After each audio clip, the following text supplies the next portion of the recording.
సినీగోయిరి.com ప్రేక్షకులకు మీ రమేశ్రీ. హాయ్, మీతో కష్టసుఖాలు షేర్ చేసుకోవాలని మీ ముందుకు వస్తున్నాను. మీరు 1997 నుంచి ఇండస్ట్రీలో ఉన్నారు. 16 సంవత్సరాలు అయింది ఇండస్ట్రీకి వచ్చి. ఇండస్ట్రీ మీరు ఎంటర్ అయినప్పుడు ఎలా ఉండింది, ఇప్పుడు ఎలా ఉంది, మీకు ఏం తేడా కనిపించింది ఆ సంవత్సరం ఈ సంవత్సరం? 97 నుంచి ఇప్పుడున్న వేరియేషను, అప్పుడు కళకి కొంచెం ప్రాధాన్యత ఉంది. అంటే టాలెంట్, రమేశ్రీ అంటే ఈ క్యారెక్టర్ షూట్ అవుతుంది, లేదా సౌందర్య గారు అయితేనే ఈ సినిమా చేయగలరు, ఇలా సంథింగ్ ఏంటంటే అప్పుడు టాలెంట్కి బాగా ఎలా చెప్పాలి అంటే ప్రిఫరెన్స్ ఇచ్చేవాళ్ళు. ఇప్పుడు ఏమిటి అంటే అప్పుడు నేను చేసే టైంలో కూడా రమేశ్రీ వ్యాంపు అనేవాళ్ళు. టుడే వ్యాంప్ లేదు, ఓన్లీ గ్లామర్. అంటే ఆ వేరియేషన్ అనమాట. హీరోయిన్కి అంతకుముందు రోజులు వెళ్తే ఇంకా, బట్ 97కి కూడా వేరియేషన్ ఉంది. రమేశ్రీ ఐటమ్ గాళ్ళు వ్యాంప్ అని చెప్పేవాళ్ళు. నేను హీరోయిన్ చేసిన ఆ సినిమాలో వ్యాంప్ చేశారు. టుడే ఏమిటంటే ప్రతి హీరోయిను డ్రెస్సింగే ఒక వ్యాంప్ ఉంది. పర్ఫార్మెన్స్కి ఇది ఉండాలి, లేకపోతే వ్యాంప్కి ఇది ఉండాలని డిఫరెన్స్ లేదు. అంతా కలిసిపోయింది. ఇప్పుడు టాలెంట్ లేకపోయినా పర్వాలేదు, ఈరోజు గ్లామర్ ఉంటే సరిపోతుంది. 3 సంవత్సరాల ముందు వరకు చూస్తే చాలా రెగ్యులర్గా చేసేవారు. సంవత్సరానికి 10 సినిమాలు 15 సినిమాలు వచ్చేవి. కానీ ఏంటంటే లాస్ట్ 1 or 2 yearsగా మీ ఫ్రీక్వెన్సీ ఆఫ్ ఫిల్మ్స్ బాగా తగ్గాయి. ఆ గ్యాప్ ఎందుకు తీసుకున్నారు? గ్యాప్ అంటే మీరు తక్కువ అడిగారు. సంవత్సరానికి 10 కాదు, ఆల్మోస్ట్ ఒక 25 పిక్చర్ చేసేదాన్ని. ఆల్ లాంగ్వేజ్ చూస్తే ఒక 40 అలా పిక్చర్ చేసేసేదాన్ని 1 yearలో. సో 4-5 పిక్చర్ చేసిన డేట్స్ కూడా ఉన్నాయి. ఎందుకు డిస్టెన్స్ పెరిగింది అని అంటే, ఈ ఓమల్లి అని ఒక పిక్చరు నాకు ఎప్పటి నుంచో 13 years నుంచి నా మైండ్లో ఇది పిక్చరైజేషన్ చేయాలి అనే ఒక గోల్ ఉందన్నమాట. దానికి ఈ మధ్య ఒక 3 years నుంచి ఏం చేశానంటే, వేరే లాంగ్వేజ్ భోజ్పురిలో నేను చాలా బిజీ ఉన్నాను. తెలుగులో ఈ పిక్చర్ చేయటం కోసం అనేసి ఈ గ్యాప్ తీసుకున్నాను. అంటే రెగ్యులర్గా రమేశ్రీ ఎక్కడ పడితే అక్కడ కనిపిస్తే ఈ ఓమల్లి అనే ఆ క్యారెక్టర్కి కరెక్ట్గా రెస్పాన్స్ వస్తుందో లేదో ఆడియన్స్ నుంచి అని చెప్పి ఈ గ్యాప్ తీసుకున్నాను అనమాట. దానికోసమని పిక్చర్స్ నేను రెగ్యులర్గా చేయట్లేదు 3 years బ్యాక్ నుంచి. మీకు 2-3 years గ్యాప్ తీసుకున్నారు అంటున్నారు కదా మీరు. ఆ 2-3 years గ్యాప్లో మిమ్మల్ని రీప్లేస్ చేసే వాళ్ళు ఎవరైనా వస్తారా అనే భయం లాంటివి మీకేం కలగలేదు? ఇంతవరకు రాలేదు. రమేశ్రీని అంటే ఈ రమేశ్రీ లాంటి క్యారెక్టర్లు చేసేవాళ్ళు ఎంతవరకు, రమేశ్రీని బీట్అవుట్ చేసేవాళ్ళు ఎంతవరకు ఎవరూ రాలేదు. రమేశ్రీనే. నా ప్లేస్ అయితే అలానే ఉండిపోయింది. నాకైతే ఆ భయం అయితే ఏం లేదు. అయితే ఈ కాలంలో మీరు ఇప్పుడే గ్లామర్ ఉంటేనే ఇప్పుడు ఇండస్ట్రీలో సర్వైవ్ అవుతున్నారు అంటున్నారు. ఇప్పుడు ఏంటంటే ముఖాలు బాగుంటే ఇండస్ట్రీలో సర్వైవ్ అవుతున్నారా యాక్ట్రెసెస్, లేకపోతే టాలెంట్కి అస్సలు రికగ్నిషన్ లేదా? ఇప్పుడు ఇండస్ట్రీ పరిస్థితి మనీహీనంగా ఉంటుంది అంటున్నారు. ఇండస్ట్రీ పరిస్థితి హీనంగా లేదండి. టెక్నికల్గా ఏమైపోయింది అని అంటే, ఇప్పుడు ప్రజెంట్ ఇండస్ట్రీలో ఫేస్ వరకు గ్లామర్ ఉంటే చాలు. Everything is talent. అంటే ఇప్పుడు టాలెంట్ లేదు, టెక్నికల్గా పికప్ అయ్యింది. ఏది మన ఏమిటి మగధీర సినిమా తీసుకోండి. ఇప్పుడు వస్తున్న సినిమాలన్నీ ఏంటంటే, ఒక హీరో ఉన్నాడంటే హీరో చుట్టూ ఒక 200 members గోండాలు ఉంటారు. ఆ గోండాలు అంటే జనరల్గా థింక్ చేస్తే ఏమిటంటే, ఆ 200 మంది గోండాలు ఒక హీరోని కొడితే ఎక్కడ చిన్న ప్యాచ్ కూడా పడదు హీరోకి. ఇప్పుడు అది డైజెస్ట్ అవ్వట్లేదు. అంటే టెక్నికల్గా చాలా పికప్ అయింది ఇండస్ట్రీ, కానీ ఆడియన్స్కి ఏంటంటే ఎవ్రీబడి టుడే టెక్నికల్గా చాలా పికప్ అయ్యారు కదా అందరూ. ఈ టెక్నిక్ బాగా పికప్ చేసింది వీళ్ళందరికీ ఏంటంటే పూలిష్ అనిపిస్తుంది. అంటే పర్ఫార్మెన్స్ జీరో అయిపోయింది అనమాట. Any heroine. సో రమేశ్రీ కూడా అనుకోండి, రమేశ్రీని కూడా అనుకోవచ్చు. ఇప్పుడు ఏంటంటే టెక్నాలజీ వేజ్ పికప్ చేసి చూపిస్తున్నారు. ఇప్పుడు వస్తున్న ఈ పెద్ద పెద్ద సినిమాలు ఎందుకు ఫ్లాప్ అవుతున్నాయి అని అంటే దానికి రీజన్ ఏమిటంటే ఆడియన్స్ కదొద్దు వాళ్ళకు కూడా తెలుసు. ఇప్పుడు ఎలా అంటే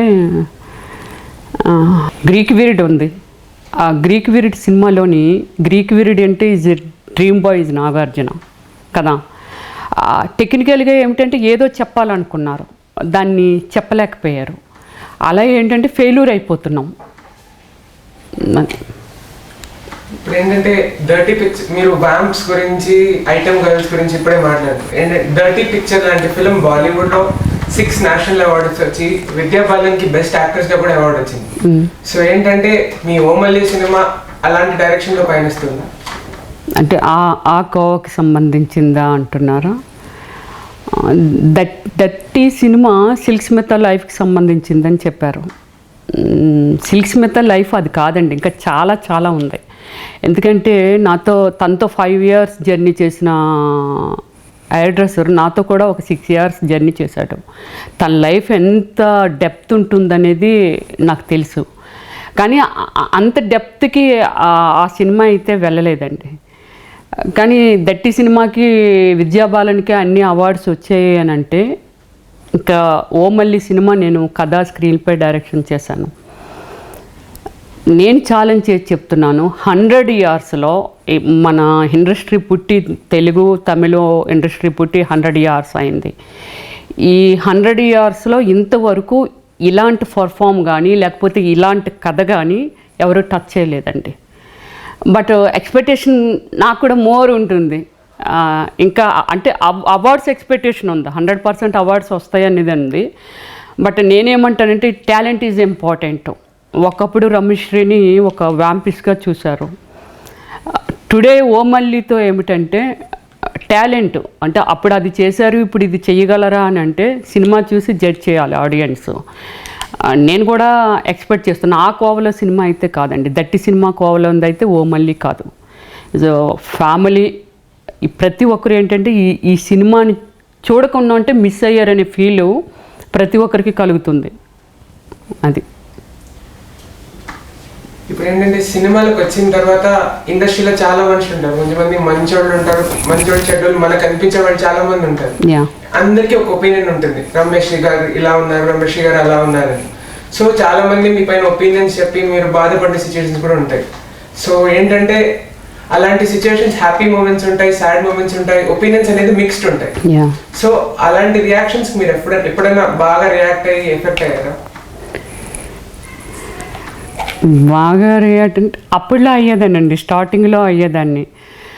కొందరు ఏమిటంటే యాక్చువల్లీ నేను ఫీల్డ్కి ఏ ఒపీనియన్తో వచ్చాను అని అంటే ఒక సాఫ్ట్ కార్నర్ ఉన్న క్యారెక్టర్ చేయాలి, ఒక సాఫ్ట్గా ఒక ఆమని లేకపోతే ఒక సౌందర్య గారు ఆ స్టైల్ ఆఫ్ చేయాలని. బట్ నన్ను రిసీవ్ చేసుకున్న డైరెక్టర్స్ కానీ లేకపోతే ప్రొడ్యూసర్స్ కానీ ఈ రమేశ్రీ చాలా సెక్సీగా ఉంటుంది, ఈ అమ్మాయిని ఇలా ప్రజెంట్ చేస్తేనే ఆడియన్స్ రిసీవ్ చేసుకుంటారనే ఒక ముద్ర వాళ్ళల్లో వేసుకున్నారు. అది ఆ ముద్ర నా మీద వేశారనమాట. సో ఆడియన్స్ కూడా అలానే రిసీవ్ చేసుకున్నారు నన్ను. ఓకే, చాలా గ్లామర్గా ఉంటుంది, చాలా సెక్సీగా ఉంటుందని. బట్ ఇన్నర్గా ఏమిటంటే నేను ఫీల్ అయింది ఏంటంటే నేను సంథింగ్ ఏదో మిస్ అయిపోతున్నాను. అంటే నాకు అది కాదు, నేను ఇంకా ఏదో చెయ్యాలి అని. అది చెయ్యినప్పుడు ఏమిటంటే రోడ్డు మీద వెళ్తున్నప్పుడు చాలామంది ఇప్పుడు బయట కూడా డ్రెస్సింగ్ కాన్సెప్ట్ కానీ ఎలా ఉంది అని అంటే చాలా ఫాస్ట్ ఉంది. అదే ఒక సెలబ్రిటీ నోటెడ్ కాబట్టి సెలబ్రిటీ ఒక ఏదైనా సినిమాలో చూసిన ఒక సన్నివేశం, వరే రమేశ్రీ చూసా ఆ సినిమాలో ఎలాంటి డ్రెస్ వేసుకుందో, అందులో ఎలా ఉంది అనేది చాలా వల్గర్గా కామెంట్ చేసిన డేస్ చాలా ఉన్నాయి. బట్ అప్పుడు రియల్లీ ఐ ఫీల్ బ్యాడ్ అనమాట. నేను చాలా బ్యాడ్గా ఫీల్ అయ్యాను. కానీ టుడే ఎవ్రీబడి అలానే ఉన్నారు, అందరూ అలానే ఉన్నారు. దీనికి ఆన్సర్ ఏమిటంటే వాళ్ళకి కావాల్సింది మనం టుడే నేను ఎలా అలవాటు పడ్డాను అని అంటే ఈరోజు వాళ్ళకి కావాల్సింది అంటే బయటన మించింది స్క్రీన్ మీద ఉంటేనే రిసీవింగ్. కామన్గా బయట అన్ని ప్లేసుల్లోనూ ఉంది, బట్ దానికి మించి స్క్రీన్ మీద చేయగలగాలి. అలా చేస్తేనే కాంపిటీషన్, ఆ కాంపిటీషన్ మనం ఫేస్ చేయగలము. బట్ దానికి ఈరోజు నాకైతే ఆ ఫీల్ అయితే ఏమి లేదండి. అప్పుడైతే స్టార్టింగ్లో నేను ఏం మిస్ అయ్యాను, ఏం అనుకొని వచ్చాను, ఎవరైనా కామెంట్ చేస్తే బ్యాడ్గా కామెంట్ చేస్తే ఎందులో ఎలా ఉంది డ్రెస్సింగ్ అలా అని అప్పుడు ఫీల్ అయ్యేదాన్ని, కానీ ఇప్పుడైతే ఆ ఫీల్ అయితే లేదు. మీలాంటి క్యారెక్టర్ ఆర్టిస్ట్కి చాలామంది పాస్ట్లో కానీ ప్రజెంట్లో కానీ చాలామందికి సరిగ్గా పే చేసేవాడు కాదు. చాలా మంది హాస్పిటల్లో వాళ్ళ మెడికల్ బిల్స్ పే చేయకుండా చాలా కష్టపడ్డారు, కొంతమంది సూసైడ్స్ చేసుకున్నారు, చాలా విషయాలు చూసాం. మీకు అలాంటి విషయాల్లో ఏంటంటే నాకు సరిగ్గా పే చేయలేరేమో, నేను సరిగ్గా చార్జ్ చేయలేరేమో, వాళ్ళు నా ఫైనాన్షియల్ పొజిషన్ బాగాలేదు, నేను సినిమాలు డబ్బుల కోసం చేస్తున్నాననే సిచ్యువేషన్ మీకు ఎప్పుడన్నా ఉండిందా? అంటే మీరు అడుగుతున్నది ఏమిటంటే చాలామంది సెలబ్రిటీస్ టీవీ సీరియల్సా లేకపోతే మూవీస్లోనే క్యారెక్టర్ ఆర్టిస్టులు ఫైనాన్షియల్ ప్రాబ్లం ఫేస్ చేస్తూ సూసైడ్ చేసుకునే సిచ్యువేషన్ చాలా ఉన్నాయి. బట్ మీకు ఎప్పుడైనా అలాంటి ఫీల్ కలిగిందని అడుగుతున్నారు కదా. రేస్ గుర్రం అంటారు కదా, నేను వచ్చిన ఇన్ని ఇయర్స్లో మొన్న రేస్లో ఉన్నాను, దానిలో పీక్లో ఉన్నాను. నేను అలాంటి బ్యాడ్ ప్రాబ్లమ్ ఎప్పుడు ఫేస్ చేయలేదు. నేను చాలామందికి ఇలాంటి సిచ్యువేషన్లో ఉన్న వాళ్ళకి హెల్ప్ కూడా చేశాను నేను. బట్ రియల్గా ఫేస్ చేస్తున్న వాళ్ళు చాలా, ఎందుకంటే నేను కూడా వింటుంటాను. బట్ అది ఎక్కడ మిస్ అవుతున్నారో నేను పాయింట్ చెప్తాను. ఏదో అనుకొని ఇండస్ట్రీకి వస్తారు, not only industry, any place. ఈ ప్రాబ్లం ఒక్క దగ్గర ఇండస్ట్రీలో లేదు, ఆల్ ప్లేసెస్లో ఉంది. ఇది ఎందుకు అలాంటి ప్రాబ్లం ఫేస్ చేస్తున్నారంటే వాళ్ళు ఏదైతే అనుకొని వస్తారో దాన్ని కరెక్ట్గా ఫుల్ఫిల్గా రీచ్ అవ్వలేరు. ఏదో 1 or 2 పిక్చర్స్ వర్క్ చేస్తారు, వర్క్ చేసిన తర్వాత ఇంకో దేనిలోకో జంప్ అయిపోతుంటారు. బట్ ఇది ఒక వ్యసనం లాంటిది. సినీ ఇండస్ట్రీ అనేది ఈజ్ ఏ బిగ్ ఆల్కహాల్. ఈ సెలబ్రిటీ దీనిలో ఉండి బయటికి వెళ్ళాలంటే చాలా కష్టం.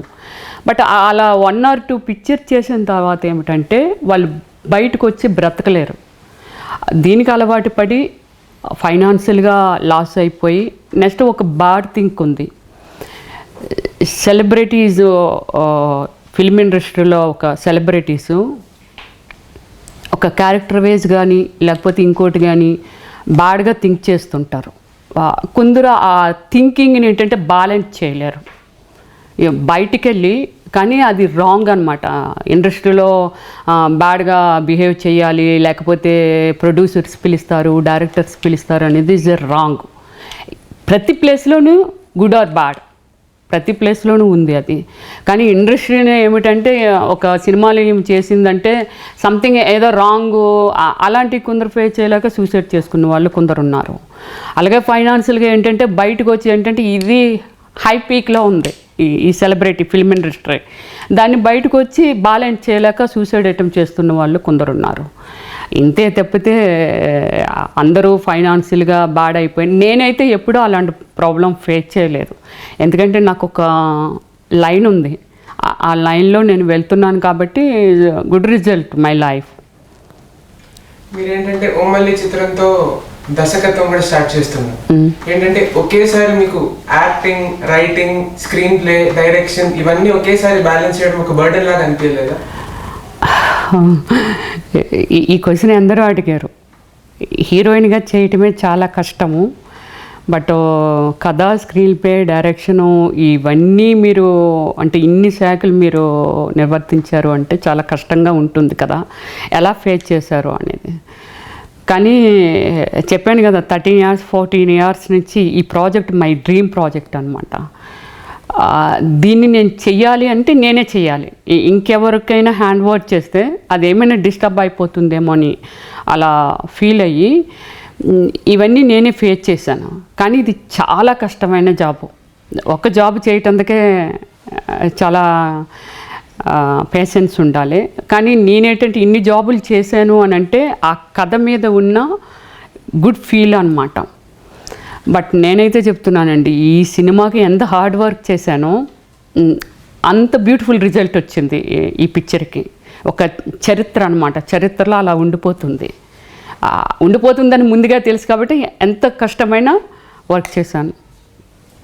మీకు ఇనీషియల్గా రిజల్ట్స్ అవన్నీ సరిగ్గా రానప్పుడు నేను ఎందుకు యాక్టింగ్ తీసుకున్నాను అబ్బా అనిపించే సిచ్యువేషన్స్ ఏమైనా ఉన్నాయా? నాకు ఎప్పుడు గుడ్ రిజల్ట్ రాకపోవడం అంటే ఏం లేదు. నేను ఇండస్ట్రీకి వచ్చిన వెంటనే తెలుగులో ఒక స్మాల్ పిక్చర్స్ ఒక 2 పిక్చర్స్ చేశాను. Immediately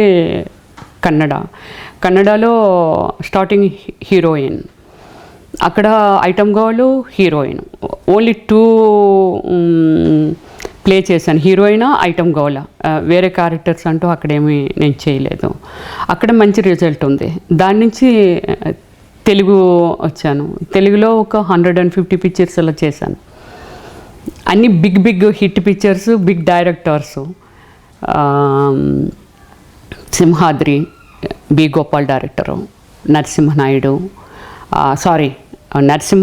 Samarasimha Reddy, B Gopal, and Aadi, and Simhadri Rajamouli, Aadi వచ్చి వివి వినాయక్, అండ్ సంపంగి, నువ్వు నేను,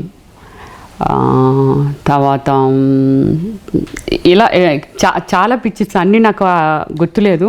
ఆల్మోస్ట్ 150 పిక్చర్స్ చేశాను తెలుగులో. అక్కడి నుంచి ఇక్కడ చేస్తున్నాను మలయాళం. నేషనల్ అవార్డు కూడా నాకు వచ్చింది కన్నడలో, ఆర్యభట్ట అనే పిక్చర్కి. మలయాళంలో బాగా బిజీ ఉన్నాను. అలాగే ఒడియాలోని 8 పిక్చర్స్ చేశాను. తమిళం, ఇలా అలా ఆల్ లాంగ్వేజ్ చేస్తున్నాను కాబట్టి నాకు ఎప్పుడు గ్యాప్ అనేది ఏమి రాలేదు. ఎప్పుడు బిజీగానే ఉన్నాను. ఇప్పుడు ఏంటంటే ఇండస్ట్రీలో చాలా మంది ప్రొడ్యూసర్ వాళ్ళ కొడుకులు, కూతుళ్ళు, లేకపోతే ఎడిటర్స్ వాళ్ళ కూతుళ్ళు, లేకపోతే ఇన్ఫ్లుయెన్స్ యూజ్ చేసుకుని చాలా మంది ఇండస్ట్రీకి వచ్చి హీరోయిన్స్ చాలా మంది అవుతున్నారు. ఇప్పుడు ఏంటంటే ఒక ఒక తెలుగు ఫిలిం ఇండస్ట్రీకి మాత్రమే కాకుండా చాలా ఫిలిం ఇండస్ట్రీస్ ఏంటంటే వీళ్ళే రూల్ చేస్తున్నట్టు మనకు కనిపిస్తూ ఉంటుంది. మీకు ఎప్పుడైనా అనిపించిందా, ఎప్పుడు చూసినా ఇన్ఫ్లుయెన్స్ పైన రన్ అవుతుంది ఇవన్నీ ఇండస్ట్రీస్ అని? అది తెలుగు ఒకటే కాదండి, అన్ని లాంగ్వేజెస్లోనూ ఉంది అది. ఇప్పుడు వాళ్ళు ఎంకరేజ్ చేయడం వరకు చేస్తారు. అంటే ఆ ఇన్ఫ్లుయెన్స్ వాళ్ళ రిలేషన్లోనే సాగుతుంది అనుకోవటందుకు కూడా లేదు. ఎందుకంటే వాళ్ళకి టాలెంట్ ఉందనుకోండి. ఇప్పుడు ఎన్టీఆర్ ఉన్నారు, తనకి టాలెంట్ ఉంది, ఎక్కడ ఉన్నారు? తారక రత్న ఎందుకు లేరు? తన బ్రదరే కదా. బట్ అలా ఏమిటంటే మన ఇదైతే అన్ని లాంగ్వేజెస్లోనూ సాగుతుంది. బట్ వాళ్ళకి టాలెంట్ ఉంటే సక్సెస్ అవుతున్నారు, లేకపోతే లేదు. హీరోయిన్స్ అయినా హీరోలైనా ఎవరైనా అంతకుమించి. అంతేగాని అంటే ఎవరైనా ఇప్పుడు మీ రిలేషన్ ఎవరైనా ఉన్నారంటే ఏదైనా ఒక ఆపర్చునిటీ ఉంటే వాళ్ళే ఫస్ట్ ప్రిఫరెన్స్ చేస్తారు కదా. అలాగే వాళ్ళ ఫ్యామిలీలో కూడా వాళ్ళు ఉన్నారు కాబట్టి హీరో రేంజ్ ఆ టాలెంట్ వాళ్ళు ఉందనుకొని ఇంట్రడక్షన్ చేస్తున్నారు. వాళ్ళ టాలెంట్ ఉంటే సక్సెస్ అవుతున్నారు, లేకపోతే లేదు. ఇప్పుడు ఏంటంటే సినిమాల్లో మీరు ఒక రకమైన రోల్స్ చేస్తారు, పర్సనల్ లైఫ్లో ఏంటంటే మీ లైఫ్ మీద ఉంటుంది. సో ఏంటంటే చాలా మంది మీ సినిమాలు చూసి వీళ్ళు రియల్ లైఫ్లో కూడా ఇలానే ఉంటారా అనుకునే సిచ్యువేషన్ చాలా వచ్చి ఉంటాయి. ఇప్పుడు ఏంటంటే అది మీ పర్సనల్ లైఫ్ లాంటిది ఏమైనా డిస్టర్బ్ చేసిందా? అలాంటి కమెంట్స్, అలాంటివన్నీ రెస్పాన్సెస్? నాట్ ఓన్లీ వన్, చాలా ఫేస్ చేశాను అలాంటివి. అయితే ఆ కలర్ఫుల్ లైఫ్ని చూసి ప్రపోజ్ చేసిన వాళ్ళు కూడా ఎంతోమంది ఉన్నారు. బట్ రియల్ లైఫ్ ఆ కలర్ కాదని చెప్పి నేను ఎక్స్ప్లెయిన్ చేసి చేంజ్ చేసిన అబ్బాయిలు ఎంతోమంది ఉన్నారు. మీరు చూస్తున్నది screen, everything is one colour, okay, matching. కానీ రియల్ లైఫ్లో ఆ కలరింగు ఉండదు అని. ఎందుకంటే నేను మ్యారేజ్ చేసుకోలేదు ఇప్పటికీ. ఎందుకు చేసుకోలేదంటే ప్రపోజ్ చేసిన వాళ్ళు ఎంతోమంది ఉన్నారు, వేల మీద చెప్పగలను నేను. ఎందుకంటే ఒక లాంగ్వేజ్ కాదు కదా, ఆ లాంగ్వేజ్లో ఫ్యాన్స్ ఉంటారు. కానీ నేను ఇదే చెప్తాను అనమాట, రియల్ లైఫ్ లోపల ఒక జీవితం ఉంటుంది. అది మీరు చూసినంత కలర్గా ఏమీ ఉండదు అని చెప్పి వాళ్ళకి ఎక్స్ప్లెయిన్ చేసి వాళ్ళ డ్రాప్ చేయించిన సిచ్యువేషన్ చాలా ఉన్నాయి. ఓ మళ్ళీ ఫస్ట్ లుక్ ఇప్పుడే రిలీజ్ అయింది కొన్ని రోజుల క్రితం, ఈ రెస్పాన్సెస్ బాగా వచ్చాయి. ఈ టైటిల్ స్పెసిఫిక్ గా ఓ మళ్ళీ అని పెట్టడానికి రీజన్ ఏంటి? ఓ మళ్ళీ టైటిల్ అంటే అమ్మాయి ఓ మళ్ళీ, అమ్మాయే మళ్ళీ. బట్ వాళ్ళ ఫాదర్ ఏమిటంటే ఓ మళ్ళీ అని పిలుస్తాడు, వాళ్ళ హస్బెండ్ ఏమిటంటే ఓ మళ్ళీ అని పిలుస్తాడు. అలాగే ఊర్లో వాళ్ళు కూడా అందరూ అంటే ఒక దేవతలాగా, ఆ చుట్టుపక్కల ఊర్లకి ఒక దేవత అమ్మాయి. అందరూ ఏంటంటే ఓ మల్లమ్మ అని పిలుస్తారు. దానికోసమని అంటే స్టార్టింగ్లోనే ఓ మళ్ళీ అనేది ఓ మళ్ళీ అనేది డిసైడ్ అయ్యాము. బట్ అందరూ అలానే పిలుస్తారు కాబట్టి యాక్చువల్లీ మళ్ళీ, బట్ ఓ మళ్ళీ అనేది అందరూ అలా పిలుస్తారు కాబట్టి ఓ మళ్ళీ అని డిసైడ్ అయ్యాము అనమాట. మీరు కొన్ని సంవత్సరాల క్రితం సీరియల్స్ లో కూడా యాక్ట్ చేశారు. ఇప్పుడు ఏంటంటే చాలా మంది పాపులర్ యాక్టర్స్ యాక్ట్రెసెస్ ఏంటంటే రియాలిటీ షోస్ కండక్ట్ చేస్తూ చాలా ప్రోగ్రామ్స్, ఎంటర్టైన్మెంట్ ప్రోగ్రామ్స్ చాలా కండక్ట్ చేస్తున్నారు. మీకు అలాంటి షో చేయాలని ఎప్పుడు ఆశ రాలేదా? ఆశ కాదు, ఆఫర్లు అయితే వచ్చాయి. యాంకరింగ్ చేయమని లేకపోతే ఒక జడ్జిగా చేయమని ఆఫర్లు వచ్చాయి. బట్ నేను ఎక్కడ మీకు టీవీలో ఎక్కడ కనిపించుంటాను, ఏ ప్లేస్లోనూ కనిపించను నేను. ఆ లైఫ్ అంటే నాకు ఇష్టం ఉండదు అనమాట. స్క్రీన్ వేరు, అంటే ఎక్కడ పడితే అక్కడ మనం కనిపించామనుకోండి, మై ఒపీనియన్ ఓన్లీ, ఓకే. ఎక్కడ పడితే మనం అక్కడ కనిపిస్తే ఏమంటారంటే ఆ వాల్యూ పడిపోతుందనేది నా ఉద్దేశం అనమాట. ఇప్పుడు ఒక సినిమాలో వచ్చాను, ఆ పక్కనే ఒక స్టేజ్ మీద నేను లోకల్గా నేను ఎప్పుడు డాన్స్ పర్ఫార్మెన్స్ కూడా నేను ఎప్పుడు ఇవ్వలేదండి, అవుట్ ఆఫ్ కంట్రీస్ తప్ప. నేను లోకల్గా మన ఏపీలో ఎక్కడ నేను పర్ఫామ్ కూడా చెయ్యను. నేను అవి అవాయిడ్ చేస్తాను అనమాట. అంటే ఎక్కడంటే అక్కడ కనిపించినప్పుడు స్క్రీన్ మీద కనిపించే వాళ్ళకి వాల్యూ ఉండదు అనేది నా ఉద్దేశం. ఈరోజు ఇప్పటికి కూడా పడిపోయండి వాల్యూస్. ఇంతకుముందు ఏమిటంటే సావిత్రి గారు, వాణిశ్రీ గారు, నెక్స్ట్ ఇంకా జనరేషన్కి ఒక దేవతల్లాగా చూసేవాళ్ళు. వాళ్ళు ఎక్కడ కనిపించరు కాబట్టి. బట్ ఎక్కడంటే అక్కడ ఇప్పుడు అందుబాటులో ఉన్నారు కాబట్టి ఎవ్రీథింగ్ ఈజ్ ఓపెన్ అనమాట. ప్రతిదీ ఓపెన్ అయిపోతుంది. ఆ ఓపెన్ అయిపోవడం, మేకప్ ఎలా చేసుకుంటారు, లిప్స్ రెడ్గా ఉన్నాయంటే దానికి ఏం పూస్తారు, లేకపోతే ఓకే మన పక్కనే చిరంజీవి గారు కూర్చున్నారు అనుకుంటే దానికి వాల్యూ ఉండదు. కాబట్టి అలా నేను ఫీల్ అయ్యి పబ్లిక్ ప్లేసెస్కి ఎక్కువ వెళ్ళను, ఈ టీవీ షోస్ కూడా అటెంప్ట్ చేయను. మీరే చెప్పారు ఒక 250 నుంచి 300 సినిమాలు చేసి ఉంటారు. ఇప్పుడు ఏంటంటే చాలా డైరెక్టర్స్ చూసి ఉంటారు. మీరు ఏ డైరెక్టర్ మీకు తెలిసి మీ బెస్ట్ పర్ఫార్మెన్స్ తీసుకొచ్చారు బయటికి? ఏ లాంగ్వేజ్లో? తెలుగులో చెప్పాలా? అంటే మీకు నా బెస్ట్ పర్ఫార్మెన్స్ ఇదే అన్నట్టు అనిపించింది. నా బెస్ట్ పర్ఫార్మెన్స్ అంటే రమ్మిశ్రీ డైరెక్షన్లో రమ్మిశ్రీ బెస్ట్ పర్ఫామ్ చేసింది. ఇదైతే 100% చెప్పగలను. నేను ఇంకా లాంగ్కి వెళ్తే ఆర్యభట్ట అనే పిక్చర్కి యాక్చువల్లీ సౌందర్య హీరోయిన్. ఆ పిక్చర్లో నేను ఫస్ట్ హీరోయిన్, సౌందర్య సెకండ్ హీరోయిన్. అప్పటికి సౌందర్య కన్ఫర్మ్ అయింది. సో ఫస్ట్ హీరోయిన్ కోసం వాళ్ళు వెయిట్ చేస్తున్నారు. నన్ను కన్ఫర్మ్ చేశారు. అప్పటికి అలోయామ అనే పిక్చరు బిగ్ హిట్ కర్ణాటకలో. దానిలో నేను వన్ ఆఫ్ ది హీరోయిన్. నన్ను డైరెక్ట్ చూసి నన్ను అవాయిడ్ చేశారు. ఏమిటి ఈ అమ్మాయి హీరోయిన్ ఏంటి పిచ్చి దానిలాగా ఉంది అనేసి. తర్వాత నన్ను ఆ పోస్టర్లో చూసి నన్ను ఒకే చేసుకున్నారు.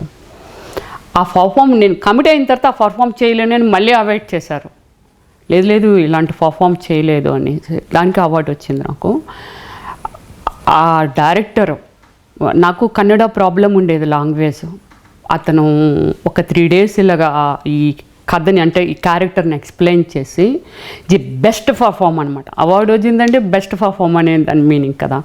బట్ బెస్ట్ పర్ఫామ్ తీసుకున్నారండి ఆయన అయితే. అలాగే సరిగమ విజయ్ అని, ఆయన ఆంటీ తొంబతుంటి 3 shades ఉన్న హీరోయిన్, అది మెయిన్ హీరోయిన్. నేను 100 days పిక్చరు కర్ణాటక, దానిలో కూడా ఆయన అలాగే వేరియేషను హీరోయిన్కి 3 characters ఇస్ గుడ్ వేరియేషన్ ఉంది. అందులో ఒక ఎలా అంటే ఆ టైంలో పీక్లో ఉన్నాను, ఏది వ్యాంప్ రోల్స్, గ్లామర్ క్యారెక్టర్స్. అప్పుడు అది ఒక పర్ఫామ్ రోల్ అనమాట. చాలా స్ట్రగుల్ పడాలి ఆ క్యారెక్టర్.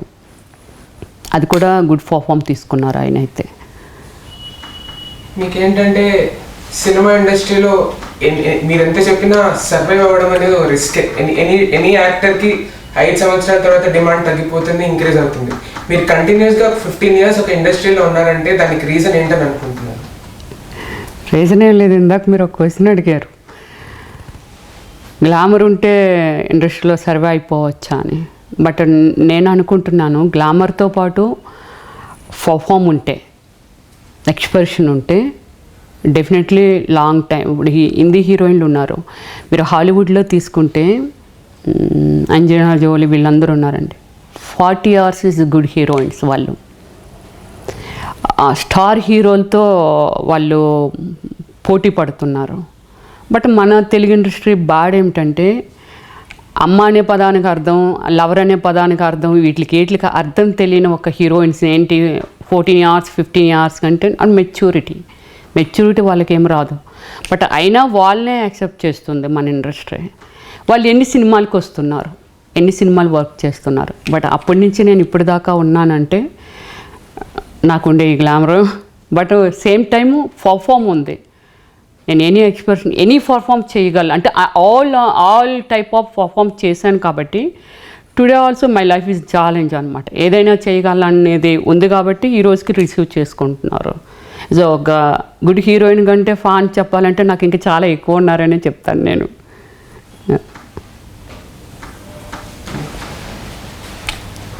దీనిలో గుడ్ ఆర్టిస్ట్లో వర్క్ చేశారు. ఎల్బి శ్రీరామ్ గారు సీనియర్ మోస్ట్ ఆర్టిస్టు, అలాగే రఘుబాబు గారు today is very very busy artist.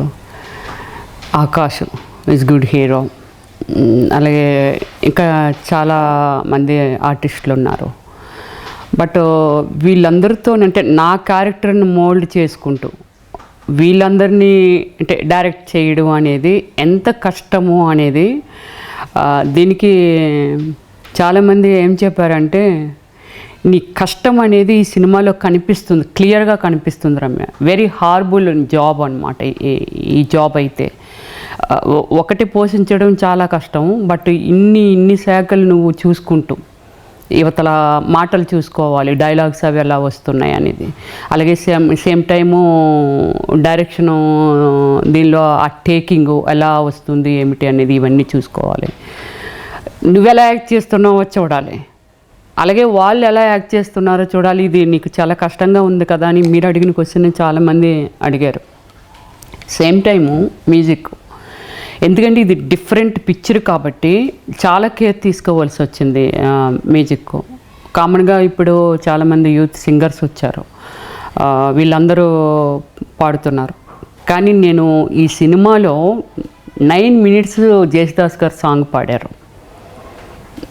ఇది ఇంతవరకు ఏ సినిమాలోనూ ఇంత టైము జేసుదాస్ గారు పాడడం జరగలేదు.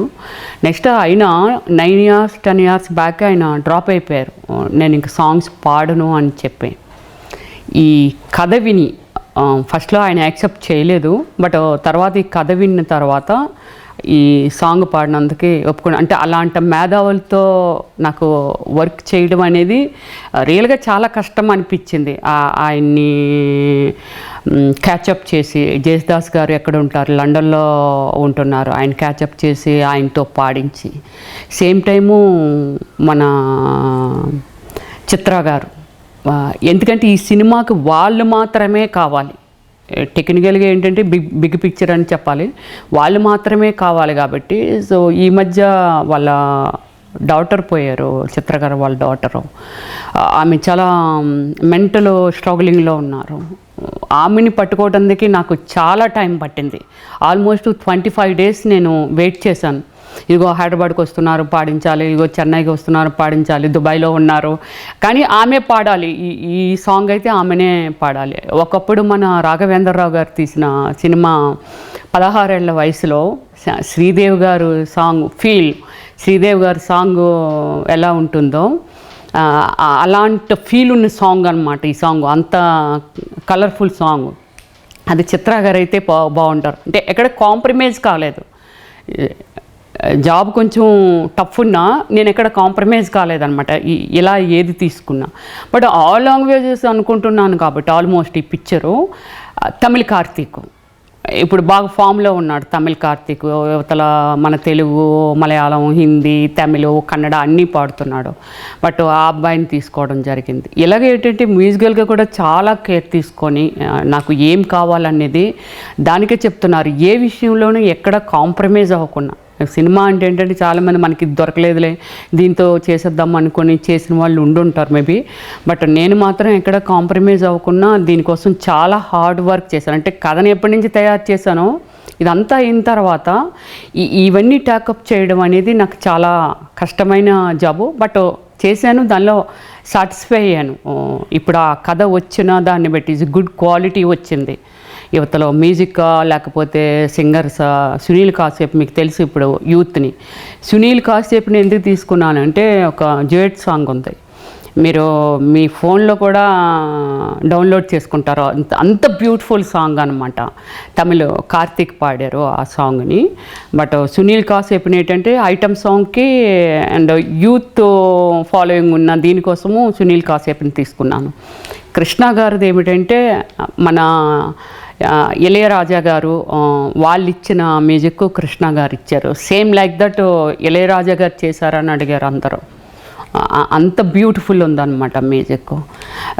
బట్ టఫ్ ఉంది మై జాబు, బట్ దాన్ని మాత్రం నేను చాలా సక్సెస్ఫుల్గానే చేశాను. ఇప్పుడు ఏంటంటే మీరే అన్నారు ఈ సినిమాకి నేను చాలా అవార్డ్స్ ఎక్స్పెక్ట్ చేస్తున్నాను. అవార్డ్స్ కోసం ఎక్స్పెక్ట్ చేస్తున్నాను చెప్పారు కాబట్టి ఇది ఆర్ట్ సినిమా లాగా ఉంటుందా లేకపోతే కంప్లీట్ ఎంటర్టైన్మెంట్ ఫిల్మ్ అది? ఎంటర్టైన్మెంట్ పిక్చర్ అండి. ఆర్ట్ ఫిల్మ్లా ఉంటుంది అని అంటే ఉంటుంది. చెప్పాను కదా, ఇంతవరకు ఏ హీరోయిను ఈ స్టైల్ ఆఫ్ పర్ఫామ్ కానీ లేకపోతే ఇలాంటి అన్ని శాఖలండి అన్నీ నిర్వర్తిస్తూ ఏవి మన డైరెక్షను, కథ, తర్వాత స్క్రీన్ ప్లే ఇవన్నీ చేస్తూ ఇలా ఎవరు చేసిన వాళ్ళు లేరు. బట్ ఓమల్లి సినిమా మాత్రం ఎక్స్ట్రాordinary అంటే మీరు చూసిన తర్వాత మీరే చెప్తారు ఇలాంటి సినిమా ఎప్పుడైనా వచ్చిందా, ఇలాంటివి ఎందుకు మిస్ అయిపోతున్నాం. లాస్ట్ 2 weeks బ్యాక్ ఒకటి ప్రవాసాంధ్రుల కోసం ఒక ప్రోగ్రామ్ చేశాము. ఈ ఫోటో ప్రోమో చూసి ఆల్మోస్ట్ ఆల్ ఓవర్ వాళ్ళకి ఎక్కడెక్కడ ఛానల్ ఉందో నాకు మస్కట్ నుంచి కాల్స్ వచ్చాయి, సింగపూర్ నుంచి వచ్చాయి, అండ్ యుఎస్ఏ నుంచి వచ్చాయి, తర్వాత దుబాయ్ నుంచి వచ్చాయి. వీళ్ళు ఆ ఫోటోగ్రఫీ చూస్తుంటేనే సినిమా ఏమిటో తెలుస్తుందండి. ఎంత రియాలిటిక్గా ఉందంటే ఫోటోగ్రఫీ, అంటే దీన్ని బట్టి కథని ఐడెంటిఫై చేయొచ్చు. అంత బాగా చెప్పారు మీరు. ఫోటోగ్రఫీ తెలుస్తుంది. ఇంతవరకు ఇంత నేచురల్గా ఉన్న ఫోటోగ్రఫీ అంటే గుడ్డలిప్పుకొని లాక్కొని. బట్ నా సినిమాలో గ్లామర్ ఉంది, బట్ ఏముందంటే సిచ్యువేషన్ అండి. Is a life reality. Cinema అంతా ఒక రియాలిటీగా తీసామన్నమాట. అది నేను చూపించగలిగాను. సో దానికి ఏమంటానంటే నా డైరెక్షన్లో నేను అలా చేయడం అనేది కూడా చాలా కష్టము. బట్ ఎందుకు చేశానంటే ఇది మై డ్రీమ్. ఇది నేను చేయాలి, నేను ప్రూవ్ చేయాలి అనేది ఒక డ్రీమ్ ఉంది కాబట్టి సో నేను చేయగలిగాను. లేకపోతే వేరే హీరోయిన్ అయితే దీనికి కాంప్లిమెంట్ కూడా ఇచ్చారు. ఎనీ హీరోయిన్ 10 crores రిమండరేషన్ ఇచ్చినా ఆ డబ్బులు నీ కాళ్ళ దగ్గర పెట్టి నీ heroine character is good bye అని చెప్పి వెళ్ళిపోతారు రమ్య గారు. ఇదైతే ఎవరు చేయలేరు అని. బట్ అంత ఛాలెంజ్డ్ క్యారెక్టర్ రిలీజ్ అయిన తర్వాత మీరే చెప్తారు. మీ ఓమల్లి సినిమా విజయవంతం అవ్వాలని ఆశిస్తూ cinegoer.com వ్యూవర్స్తో ఇంటరాక్ట్ అయినందుకు చాలా ధన్యవాదాలు. Thank you very much. cinegoer.com ప్రేక్షకులు ఇంతవరకు నా అభిప్రాయాలను విని మీ అభిప్రాయాలు ఏంటో తర్వాత నాకు మళ్ళీ మీకు టచ్లోకి వస్తాను, అప్పుడు నాతో షేర్ చేసుకోండి. Okay, thank you very much. Bye.